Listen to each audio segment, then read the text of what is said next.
kui sul on värvitud, blondeeritud või lihtsalt sellised juuksed, mis iganes sa ka ei teeks, mis iganes maski sa ei kasutaks, nad on ikka kuivad. See on see tunne, et su juuksed ei olegi mitte kunagi pehmed, nad lähevad kiiresti pusasse, kammimine on nagu mingi väike võitlus, aga sa ei tea, mida teha, siis kuula seda, mul on sulle lahendus. Davinesil on selline vinge mask, see on Vegetable Nourishing mask ja see teeb su juuksed siidiselt pehmeks. Kasutamine on ülilihtne, peale šampoonide juuksed rätik kuivaks ja asenda oma tavaline balsam selle hooldusega, selle maskiga, paned juustele, otstele ja ma soovitan alati välja noppida ka need ülemised juuksed, kammi õrnalt läbi, kas laiate piidega kammiga või sõrmedega, hoia 5–10 minutit ja loputa korralikult.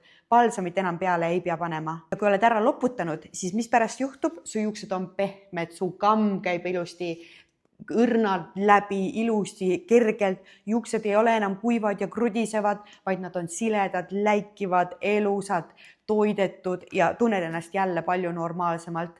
Nii et kui sinu juuksed vajavad mingit ekstra poputust ja sa kohe üldse ei tea, mida kasutada, siis see on asi, mida saad kasutada. Hea, lihtne, kiire, balsamit peale ei pea panema.